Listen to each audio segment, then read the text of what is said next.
Bonjour à toutes et à tous, pendant un an je vais vous présenter un film par jour, soit 366 films dans l'année. Aujourd'hui on est au 102e film, Les Derniers Jours de Monsieur Brown.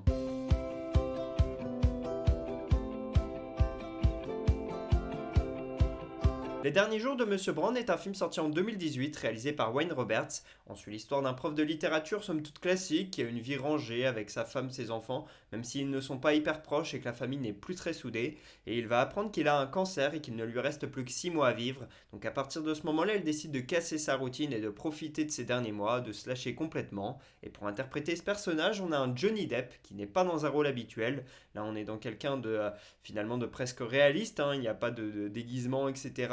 Et on est loin des personnages qu'il peut faire habituellement. Sa performance, elle change un petit peu. Certains l'ont critiqué, je la trouve plutôt très bonne.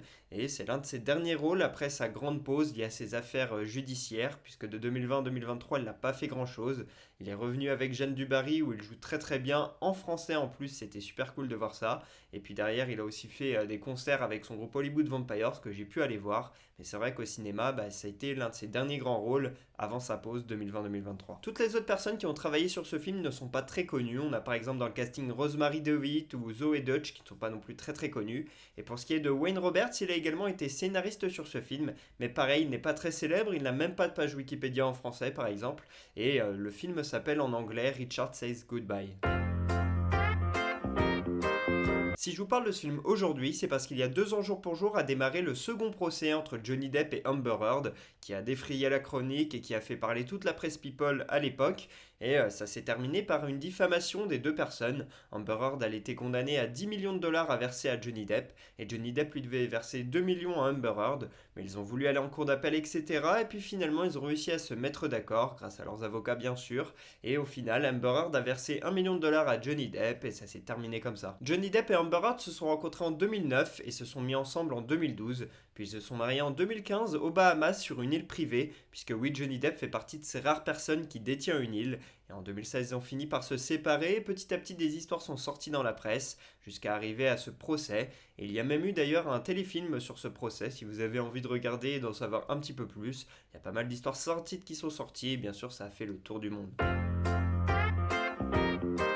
Ce film, je l'ai vu en 2020-2021 à peu près pendant cette période-là. J'étais tout seul sur mon ordi, je me rappelle. Par contre, je me souviens plus trop où est-ce que j'étais ni dans quelles conditions je l'ai vu. À mon avis, ça devait être sur un site de streaming. Ce que j'ai beaucoup aimé avec ce film, c'est l'émotion qui se dégage et puis ce côté, voilà, ce personnage qui est condamné, qui n'a plus rien à vivre finalement et qui se rend compte qu'en fait sa vie ne lui plaisait pas forcément et qui essaie de s'en détacher, qui se fout du système, etc. J'aime beaucoup ce personnage qui devient un peu marginal malgré lui finalement. Et ça m'a beaucoup plu. Et puis à quel point, en fait, si on ne sait pas que vous êtes malade, tout le monde s'en fout et continue sa vie. Et ça fait quelque chose qui peut faire énormément de mal. Et ça a été très bien interprété dans le film par Johnny Depp et mis en scène. Après, c'est pas le film du siècle, alors je vais pas vous le survendre, mais il est très cool et personnellement, j'ai beaucoup aimé.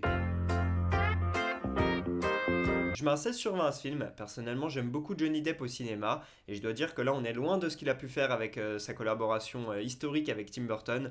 On est loin des personnages excentriques, etc. On est sur quelqu'un de très proche de la réalité, d'humain vraiment, de quelqu'un qu'on pourrait croiser dans la rue presque. Et ça, c'est ce que j'ai beaucoup aimé, puisque c'est rare que l'on voit Johnny Depp dans ce genre de rôle.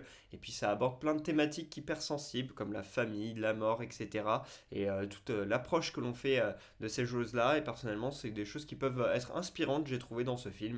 Donc c'est pour ces choses-là que j'ai beaucoup aimé ce film et que je mets un 16 sur 20. Je n'ai pas vraiment d'anecdote sur ce film, mais ce que je peux vous dire, c'est que 2 ans avant celui-ci, Wayne Roberts, le réalisateur, il a aussi scénarisé et réalisé un film qui s'appelle Katie Says Goodbye. C'est l'histoire d'une jeune fille de 17 ans qui va se prostituer pour pouvoir aller vivre à San Francisco et réaliser son rêve.